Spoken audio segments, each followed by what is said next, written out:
I'm Steve Robbins, and I am here. Ooh, how do I get? I am here with Christelle. How do you pronounce your last name? Mombo-Zigah. Thank you for asking. Mombo-Zigah. Um, I am here with Christelle Mombo-Zigah. We met a few weeks ago, or actually a couple months ago, when she posted a really super striking LinkedIn post. And I'll let her tell you about it instead of me telling you about it. And I was very intrigued. So I wanted to connect with her. We had a conversation, and it turns out this woman is competent, fascinating, and exceptional in so many different ways that I had to just elevate her, here on the various live stream channels that I have. So welcome, Christelle. Thank you very much. Thank you very much, Steven. It's a pleasure to be here. And I definitely look forward. I'm very excited to have this conversation with you. So, in terms of where are we going to start, you told me about your background and about the cultures that that you come from your parents, and tell us about that because it's very striking. There's some really unusual stuff in your background that I've never encountered before, and I'm just kind of like, whoa. Wow. Yes, absolutely. So, first of all, as you said, my name is Christelle Mombo-Zigah. I have one of the longest first name ever, which is very hard to pronounce, at least in the US. What makes me unusual and unique is, first of all, the fact that I am a Black French woman living in the US and in the Silicon Valley. So I was actually born and raised in France to Congolese parents. I am currently in the Silicon Valley, and I am a wife and mother of two intelligent, funny, and opinionated, magical little age 5.5 and 3. I'm also coming from on my mother's side, and actually both of my parents' side, who were born and raised in Congo and moved to France in the 70s. I'm coming from a patriarchal society, which has always been very challenging for me to navigate because You mean I matriarchal? embrace matriarchal, yes, Okay. matriarchal. And it was always very hard for me to navigate being born and raised in a more patriarchal society in France and now living in the US, which is still very much a patriarchal society, and really embrace the matriarchal aspect of my identity. So, my mom is a very strong woman. She raised myself and my older sister very strong and opinionated woman.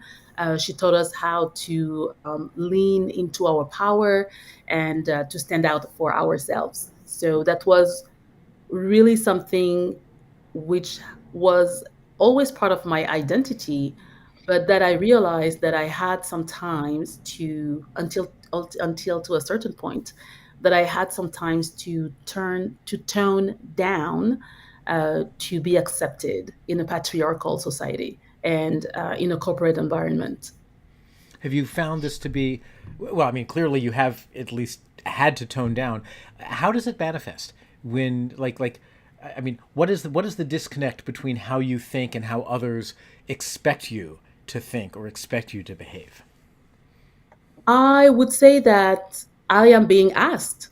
So, and I've been asked throughout my career to be less less of myself, um, to be less expensive, to show up less aggressive, as sometimes they like to qualify Black women. And that's something that I was not necessarily aware when I moved to the US about how Black women were expected to behave and were expected to react. So there is a whole image about Black women that I was not aware of when I moved to the US, which was the contrary of the way I was raised again.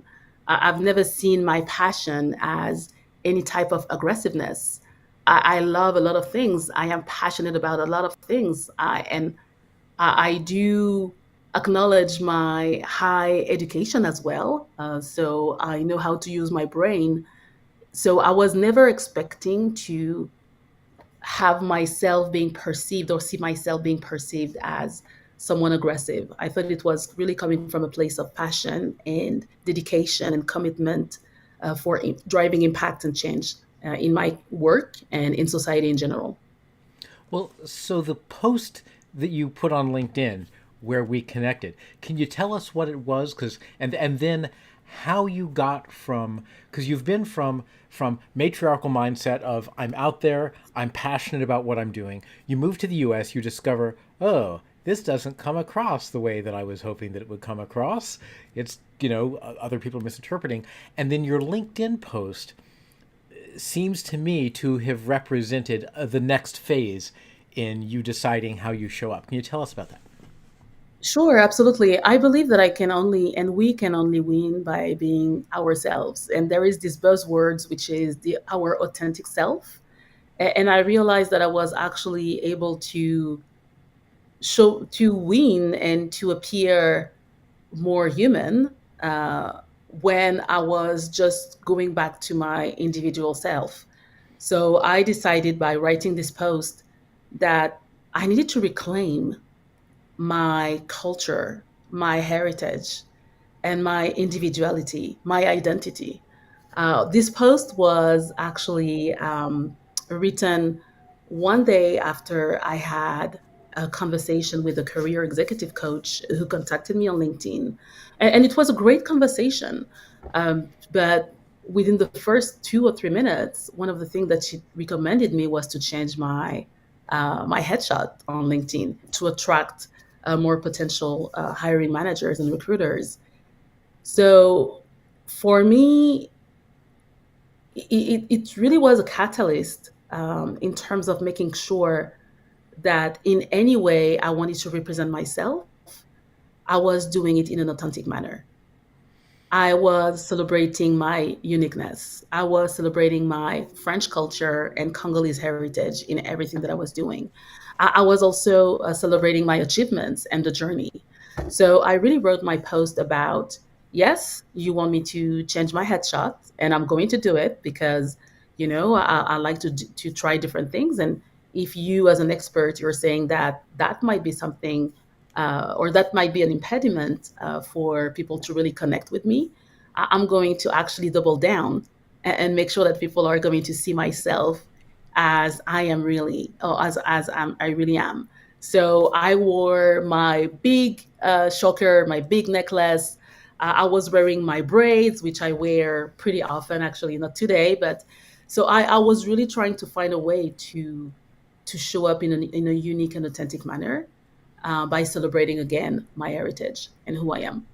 So it sounds like the recruiter was asking you to tone it down and and to be more conformist in some sense. And your reaction Hmm. was to say, no, I'm going to step out there with the parts of me that are really valuable to me and that make me stand Yeah. out. Well, I've always been a very stubborn little girl. So I was not necessarily kind of a struggle for my parents, but when someone is touching one area of my identity, I just have to take a step back and go back into realizing where my lineage is coming from. I'm very proud of my Congolese heritage. I'm very proud of my French European culture. I'm very proud of everything which represents who I am and who helped me getting to where I am today.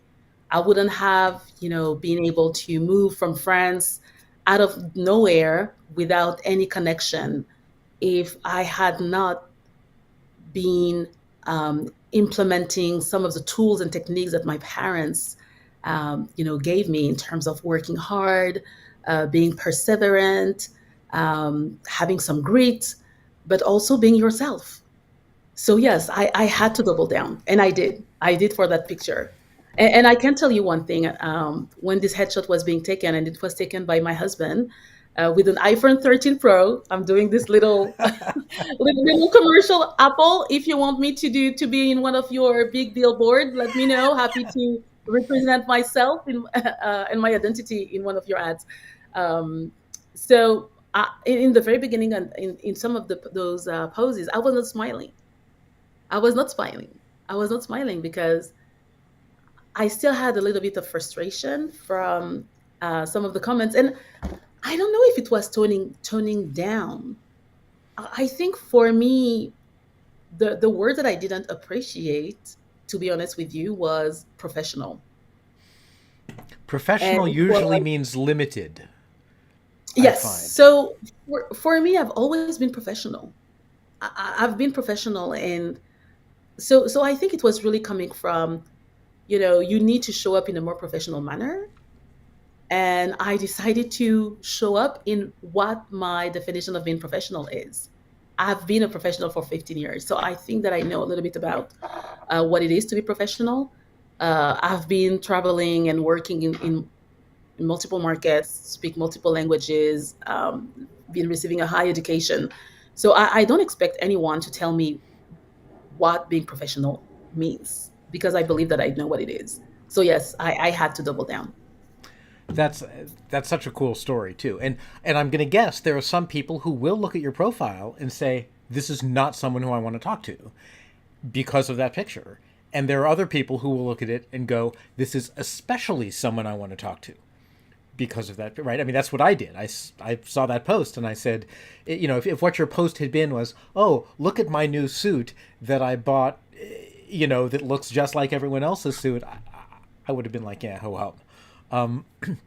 So I know that part of the conversation that we had surrounding this, and I think it was in the post itself, was a mention of Jeffrey Pfeffer's power class at Stanford Graduate School of Business. Um, Mhm. Tell me about that and about how that relates to your decision to step out. So I usually have my book, my Seven Rules of Power book, next to me. It's actually by my bed table, so I can tell you that I'm reading it every night and at every single occasion. The Seven Rules of Power by Jeffrey Piper. I took the class this year. Actually, that's the book, and I do have it next to my table stand. Um, I took the class in January of this year, and as I've been writing it down and encouraging all my friends, all my network to go and read this book or listen to this book. I read it, I listened to the audiobook. It changed my life because it was another confirmation of some of the things that I had been realizing. You know, for the past 7 years of my career, which is very close to how long I've been in tech. I've been in the tech industry for 9 years out of my 15 years of overall experience. Because I had been asked to tone down, I had been asked to be and to show up in a less aggressive way. I had been asked to speak less. I had lost my voice and I had lost my power. So this book actually helped me finding myself again and being the woman that I'd ever been. I've been raised this way. Um, so I've been applying the seven rules of power day in, day out when it comes to how I show up intentionally, celebrating my uniqueness, how I want to be perceived, but also how I network, how I build my personal brand, how I navigate through organizational dynamics, how I build interpersonal skills. I'm using these books on a daily basis, and I go through the seven rules of power before any major conversations, any salary negotiation, any and any instances where I just need to remind myself that I have to lean in my into to lean into my power. What excuse me. What inspired you to take the class in the first place? I mean, given your background, I would have thought that you would sort of already feel like, okay, I know how to be a powerful woman. My mother, my mother and ancestors come from that kind of tradition. What was it? Did you think, oh, I just want even more? I want to be Doctor Evil, or, or what led to that?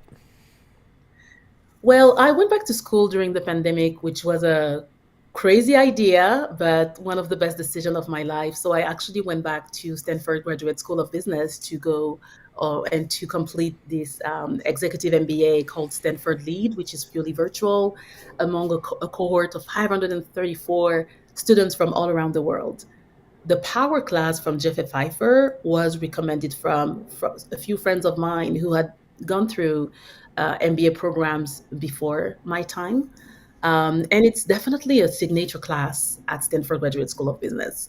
So if there are a few classes that you really have to go through, and I was at this tipping point in my career where I was wondering, what would be next for me. And I was also realizing that some behaviors that I had been influenced to adopt, such as being nice, being accommodating, smiling all the time. Those behaviors were just not working for me. They were not helping me advance my career. They were not helping me demonstrate my leadership skills and abilities. I was just the nice girl next door who was a good team player, but not necessarily someone that some people could see as, a people manager or a leader for, taking the biggest projects in the company. So I was at this point where I had listened to people around me telling me how I was supposed to assimilate into a corporate world that I was not that familiar with, and I realized that had not led me to where I wanted to be. So from the outside, yes, you see myself working in the tech industry and having those titles, but this is where I want to be. I want to be a VP. I want to be maybe a C-suite executive. So I'm not there yet, and that's where I want to be. I'm highly ambitious. So that's the reason why I took this class. I really wanted to listen to what Jeff Pfeiffer had to say about learning the rules of the game, Now, right? And those rules are actually the same across any genders, any ethnicities, any countries. We are all human beings, so they are applicable across the board. that was about to be my next question, was if you've been told that you should tone it down, you should smile more, and that wasn't getting you where you want to go, are you afraid that if you really show up and maybe you don't smile and maybe you don't soften your voice, are you afraid that that's going to get in your way or alienate people who need to think well of you? Or is the fact that you are standing out for who you are, do you think that's going to elevate you to a point where the right people will be drawn to you? Like, how are you thinking about that trade-off? Because it is, I mean, it is a trade-off in depending on the Mhm. culture that you're in. Well, there is definitely this adaptability, and you need to know your audience, obviously, when you engage with another human being or with a group. However, I think that I just decided to stop making people feel comfortable. I am who I am. I know how to be professional. I'm not going to start. There are a few things that I don't do. I don't swear. My parents and my dad always forbade me to swear, so that's really not something that I do. But I can show up in a powerful way without necessarily adopting what I would consider as offensive or aggressive behaviors. So I think that Steve, I'm turning a new decade in a few days, and I'm not going to tell you my age, but I just don't want to focus on making other people comfortable. I believe that the right people will come, and I've seen other women, very successful women, adopting those behaviors, and I actually look up to some of those, and they are not smiling all the time. They are not trying to fit in. There are a lot of criteria, which are societal behaviors expected from women who are exogenous to me, right? They I cannot comply to something or to a mold which was not created for me or someone looking like me. So that's really where it is coming from. And when you talked about LinkedIn profile and my headshot and my big long ombre, dark and blonde braids, and my big shocker necklace that I'm not wearing today, but I love to wear on on a weekly basis. I don't want to attract people who are not comfortable with working with someone looking like me. I am at a point where, either you see beyond what I represent and my image, either you get to really know me and we build this proximity, or, I won't be a good fit for you. And that's okay. I don't need to be a good fit for anyone, for everyone. I think that's a lesson that a lot of people, and of course, I'm projecting here because by a lot of people I mean me, take a long time to learn. I look very young for my age, and when I was in my 30s, I could still pass for a teenager. I mean, I looked very young. And so I would go to conferences and people would just look right past me. They wouldn't even think that I was someone that they wanted to talk to. And for years, like I went out and I bought a $2,000 suit that was tailored to me. I did all of the things to try to fit the image of what a proper Harvard MBA should look like. And I even looked into getting silver hair dye at one point because I'm like, can I dye my hair and make myself look older? And one day I was going to go to an alumni networking event at HBS, and I was sitting here thinking, should I bother with my suit and my tie and all that stuff or not? So I posted the question on Facebook, and I said, "Hey everyone, I'm thinking about going to this networking event wearing, a nice pair of jeans and a nice T-shirt, which is basically what I'm wearing now. And what do you think will happen?" And people were like, "No one will ever talk to you again. You're going to destroy your career. People, whatever." And I thought, you know what? These are Mm. all the same things I'm thinking, but so far the suits don't seem to have gotten me hired to work with the boardroom of Shell Oil. So I went ahead and I went wearing a nice T-shirt and a nice pair of jeans, and I had a sport jacket that I wore over it. And the people who always talked to me still talked to me, and the people who didn't talk to me still didn't talk to me. And I was like, okay, the real lesson here is that at the end of the day, I don't fit the image from central casting as to what the Mhm. square jawed, silver haired CEO looks like. So screw it. Like, if it's not going to attract, if my attempts to fit in aren't going to attract the people who I want to attract, and face it, somebody who wants someone who looks like Jack Welch, they're just going to go hire Jack Welch. They're not going to hire me Yeah. because I look enough like him. And it sounds like that's a similar kind of reasoning, and maybe it has to do with those decades that one reaches, and you suddenly go, "Holy cow!" Like, this fitting in stuff hasn't necessarily worked up until Yes, now. and it's also, as a mother of two daughters, I am a role model without necessarily asking for being one. So I see how my daughters just look up to me, how they model their own behaviors through my own. And I just need to be consistent.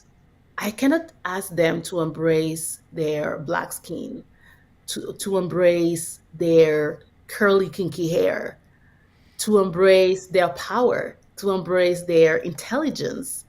I cannot do it if this is not the way I show up. And during the pandemic, they were behind me, listening to myself, talking in meetings.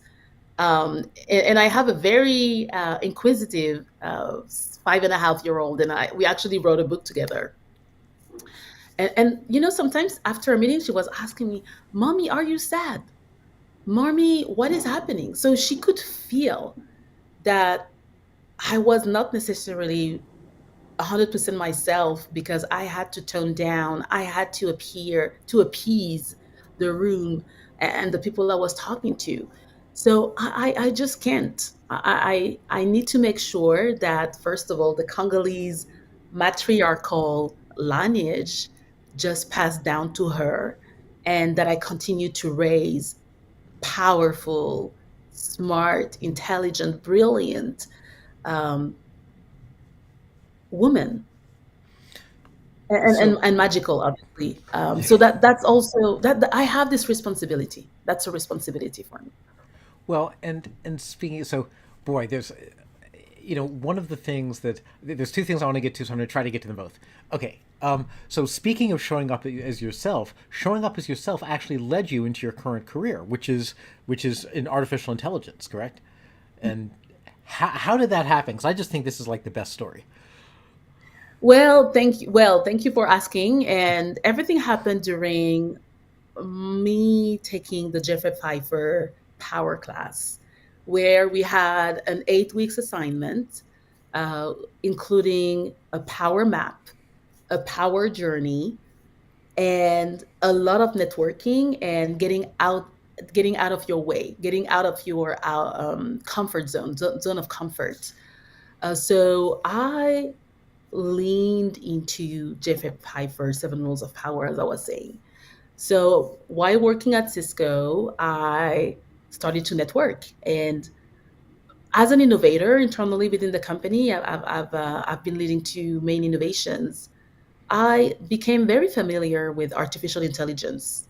And unfortunately, through those readings, I started to also becoming very much aware of some of the downside of artificial intelligence and how it was potentially how it could and how it had been kind of acting in the detriment of the underrepresented in general. So how a lot of minorities are either not even taken into considerations when some of those algorithms are being developed and so on and so forth.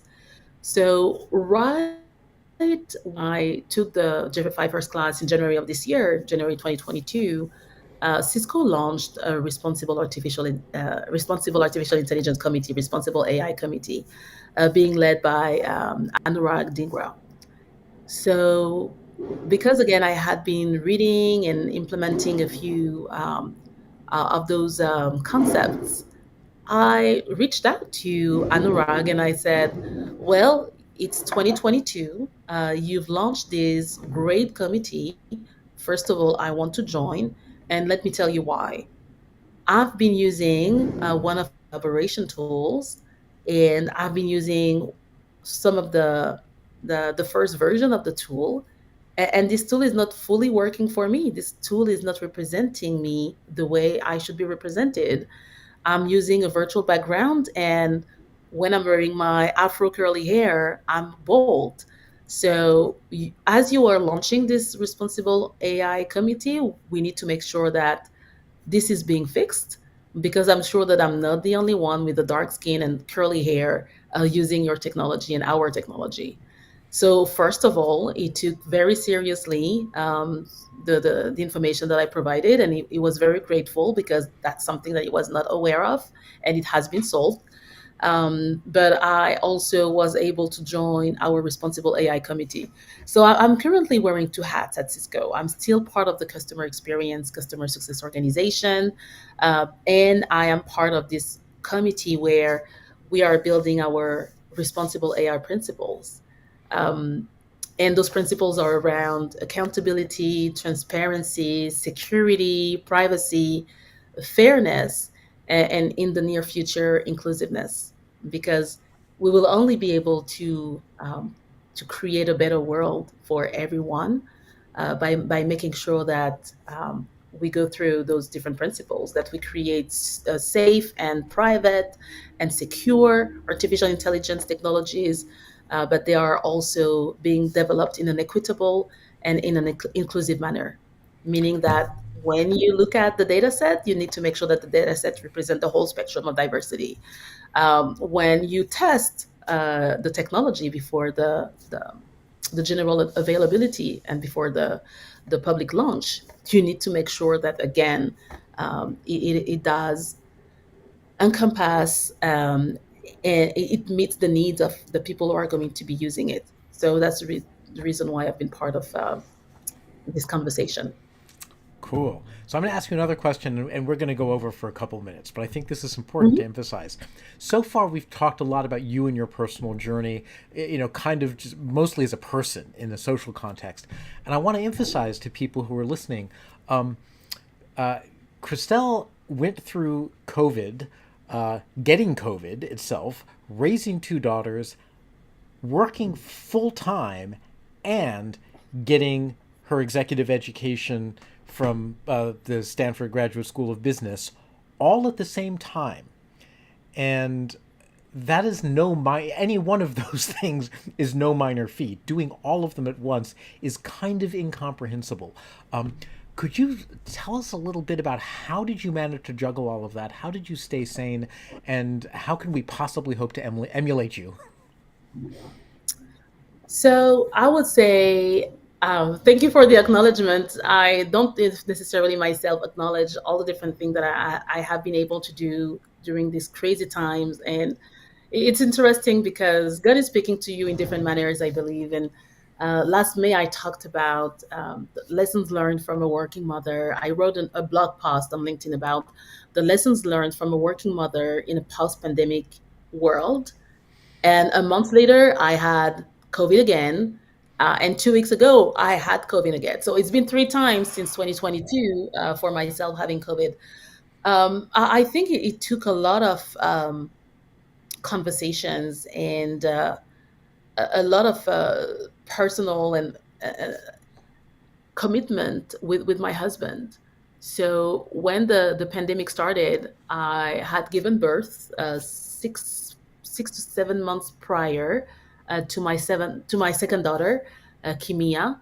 So I had a 3 year old daughter and a 7 months old baby that I was still breastfeeding, that I was ready to bring to daycare, and I was on my way to go back to work when everything happened, when the whole world shut down. So my husband and I had to have this conversation in terms of we need to be forgiving. There are going to be a lot of stressors in our life, but we are going to need to remain, very cooperative. It is a partnership, and there will need a lot of self forgiveness, among the two of us. Um, we worked respectfully with our respective organizations, and we implemented a working shift. So as an early bird myself, I started to work from 6 or 7, I forgot, from 6 to 1 p.m. every day, so that my husband was taking care of the girls in the morning and I was taking care of the girls in the afternoon, which was nonstop, right? So you wake up, you work in the morning, then you take care of two girls, including a baby, with all the breastfeeding and the sleepless night because the baby that doesn't sleep through the night yet. You need to keep your job because you live in a very expensive area and you're not in Europe, so you don't have um, a- any um, any the same kind of government assistance that you might have in Europe if you lose your job. You are also aware that you evolve in a world where the rules are not going to be applied to you, meaning a black person in corporate America, as anybody else. So there is going to be more scrutiny towards your work. There's going to be more demand. So people are going to be potentially more demanding. There are going to be more expectations from you, being a black person in corporate America. So we had all that pressure and all those stressors for at least 6 months, until my husband and myself, we realized that we just could not keep on doing it with 2 kids in the house and trying to work full time and keeping our sanity. So we decided to put our daughters back into daycare in September 2020. So still right in the middle of the pandemic, just because we just couldn't. And all our family is in France. My husband is from France too. All our family is in France. So we really had no support whatsoever. Um, on a personal note, I realized that I really had to let go of perfection. And I read a lot of Brené Brown's book, which I love. I read a lot of Adam Grant's book as well, Oh yeah. and I realized that yeah, I could not continue to expect perfection in every single things that I was doing, in the way my house was, in my work. So I just let go of perfection. I removed all sense of guilt. I'm still thriving for excellence for sure. still very highly ambitious, and my house needs to be looking a certain way. But I let go of perfection. I realized that I needed to ask for help and get helped. So, my husband and I, we decided to share the household chores in a more equitable way, because I could just not hold all the burden on my shoulders as a woman. And why? First of all, just tell me why. Right? um yes, and again, that's not the way I was raised. In my household with my mom, the way my elder sister and my two brothers were raised, we were all taking part of every single aspect of, the house, and the life in general. So we were all raised um, under the same standards. So yes, we had all of those conversations, and we keep on having those conversations because we are realizing that they are very important for our our marriage, for our household, and for, again, the way we need to act as role models for our daughters. We want to make sure that they understand that their value is not necessarily in only being able to carry for a house, or in their cooking skills. Their value is way beyond all those very mundane activities. Excellent. So it sounds like you had great communication. You also were flexible with your schedules and figured out how to mesh each of your personal styles so that at least for 6 months you could manage to get complete coverage. And then the letting go of perfectionism sounds like a big piece because you have to decide good enough versus perfect. Hmm. And Hmm. if you spend 60% of your time getting from 85% to 100, but if the hurdle is only 70%, you can really you can really free up a lot of time by by just deciding, you know what, I'm just going to deliver at 80% this week, and it will still be more than anyone expects. Yes, So a, we're a out lot of of time. prioritization, a lot of reprioritization, and that's something that I'm sure a lot of us realized during the pandemic. What I like to say is that before the pandemic, my priority was my work, because that's how I was raised. You have to be the best. You need to accomplish what you have to accomplish. You need to show up for the family, your name, whatever. So work was my number one priority. Then it was my daughters, and then it was my husband, and then it was myself. So I was the least priority among the whole spectrum.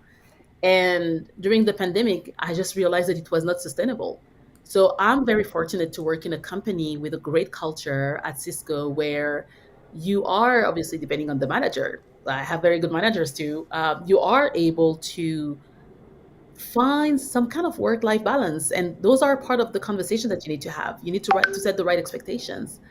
Um, and me and prioritizing on myself was the biggest transformation during the pandemic. I just can't take care of others if I don't take care of myself first. Well, There is always this analogy of the oxygen first in a plane. That's the exact same one. well, it's funny because that. It sounds like that's the transformation that occurred in both, also with your LinkedIn profile. That this has really been about understanding that there are simply times when you have to be true to yourself. You have to put yourself first, because if you don't do those things, then you're never going to be able to be in a position where you can give to others, do things for others, or create the change in the world that you want to create for others. Hmm. And we are out of time, so we have to go. But thank you so much for joining me. I hope that our watchers enjoy this as well. And how can they get a hold of you if somebody would like to reach out? Of course. So first of all, last point. There needs to be an alignment. There needs to be an alignment between your work, your values, and your purpose. And my purpose today is to inspire the next generations of leaders, and give a voice to the voiceless. So because I found my voice back through the power class, through the different books that I read, the books from Jeffrey Pfeiffer's, obviously, it's important for me to make sure that other people find their own voices as well. So that's my biggest purpose. I really appreciated the conversation. Thank you very much, Stever. Thank you for the great questions. Thank you for taking the time to be such a good listener. Obviously, Where can you get a hold of me? I'm very active on LinkedIn. That's one of the only social media where I'm really active on. I've tried Instagram. I just don't have time. I'm not on TikTok and I'm not on Facebook, even though I have an account. So if you want to get a hold of me, focus on LinkedIn. I have also my personal website. So just enter my name on Google and you will find my personal website. I like to post some of my additional extracurricular activities, such as the children's book that that I write, and the first one that I published, and I'm finishing the publishing of the second one. And those first children's books are really a celebration of my daughters, and they are about my daughters, and that's again about building a legacy for them and for the next generations to come. LinkedIn, Twitter, not necessarily. So yes, I would say LinkedIn and my website more specifically. Awesome. Well, thank you so much for joining us. And I hope that we reconnect again in the future. Likewise.